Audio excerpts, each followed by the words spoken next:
KingEthan, welcome back to another video, and I'm sorry about the lack of videos over this month of January, but we have been on holiday and been taking a break. So today it's a very hard worked on Samsung Galaxy A01 review. In the Christmas video, we got given this A01 by our parents and I really liked it. It looked really good. But today, we're not going to be friends for some of it. We're going to have to put the pros and the cons. So, let's get into it. So the format for this is we're going to have 5 things we like and 5 things we don't like. That part is not going to be fun for Samsung and Co. But the things that we do like are probably going to be good news for Samsung's chief executive. So, the first thing I really like is the design. You see, we have a teardrop notch.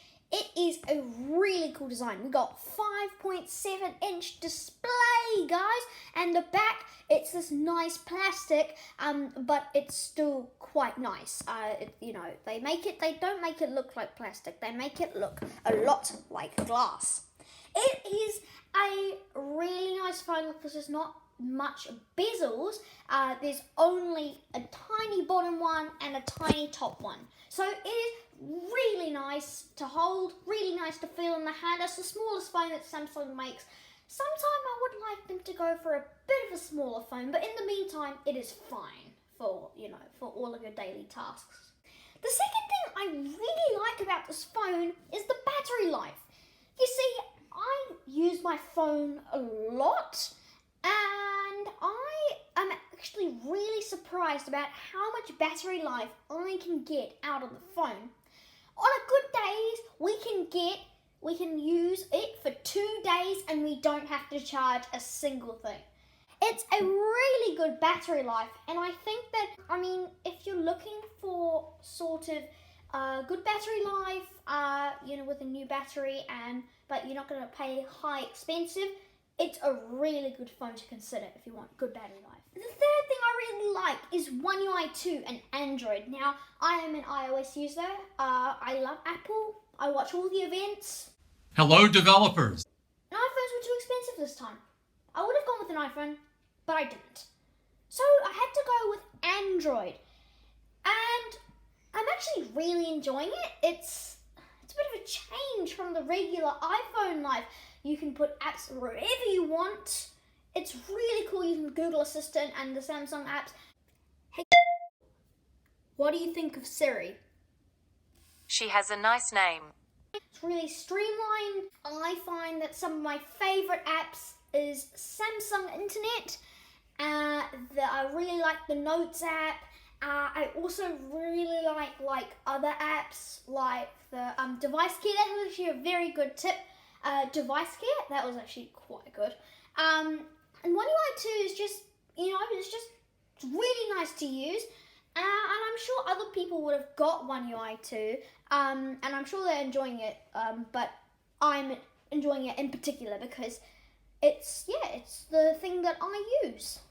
The fourth thing I like is the selfie camera. That's actually really good. I'm getting some great photos out of it. I really like the, how clear and concise the photos are. And if you mix them with portrait mode, it's pretty good. I have to also say the portrait mode is fabulistic. I think that, some of the photos you're getting out of it is perfect for everyday situations, and at some stages it's even better than if you take a photo on other phones on Android. I think that it's very good. The selfie camera, it's really, really, really good. And the last thing I like is the price. Prices are really good. In New Zealand, you can pick this up for $249. It's a really, really, really good deal for a phone of this quality. You can check the description for pricings in other countries, but it's a really good deal.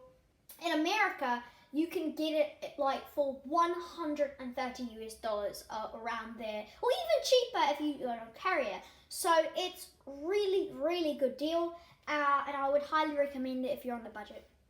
Now it's time for the bad bit.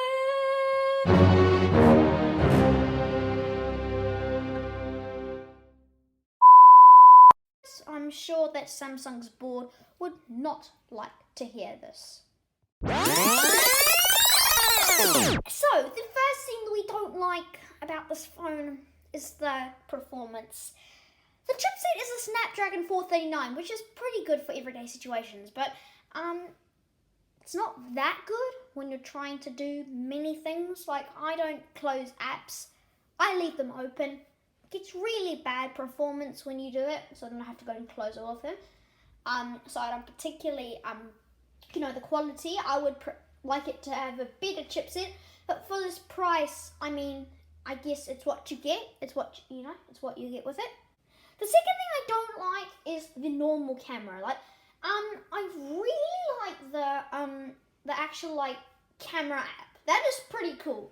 But I don't like some of the photos being taken with it. Now, the camera app is quite slow, meaning that when you do a photo and it takes a while to load, on the Samsung Galaxy A01, it takes a while to load, and then you have to ask people to stay there, because often what people will do is after they hear the shutter sound, they'll go away from the camera. But what happens is it takes a while to go. So often you get blurry photos of people going away from the camera. Now, I also have to say that some of the photos are overexposed. I think if you were going to have the perfect camera, you need to have a camera that, eliminates overexposure and underexposure. But, I mean, it's what you get for the price. So, for the price, the actual camera is really good. The third thing I don't like, we're in the middle, Samsung, you've only got 2 more to go after this one, don't be worried, is the micro USB port. Yeah, for the price, it's fine. It's not the best though. I made a chip to my phone when I inserted the USB port the wrong way, and I was pretty annoyed about it. USB-C would have been a much better option, but for the price, I have to keep on telling myself that for the price, it's fine, but I would prefer USB-C port. The fourth thing I don't really like is the speakers. I would prefer to maybe have a speaker on the notch or on the bottom of the phone.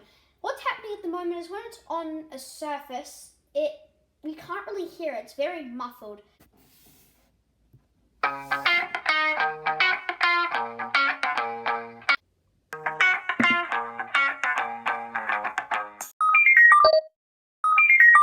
For this phone, it's not very good, but it's still an entry-level phone, and if you cast it to Bluetooth or if you plug it into a stereo system, it sounds fine.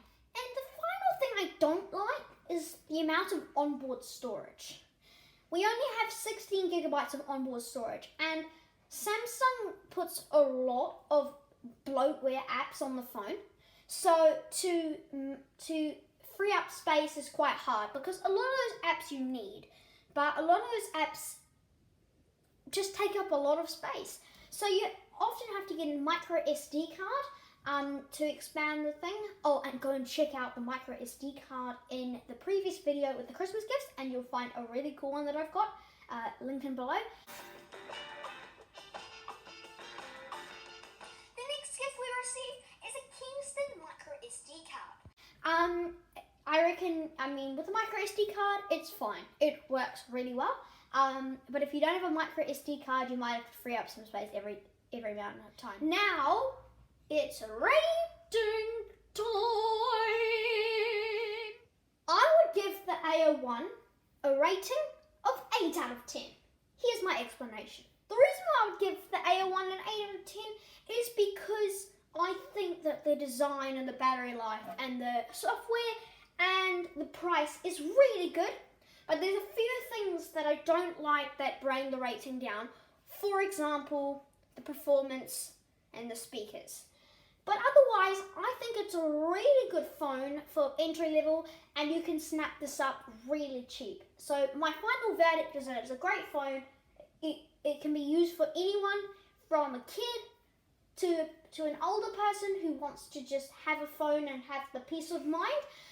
It's a great phone to use in your everyday life. Thank you so much for watching KingEthan Tech. If you did enjoy it, please make sure to subscribe, turn on notifications, and hit that like button. We'll be doing more tech videos coming up soon, so stick around, and we'll see you in the next video. Bye!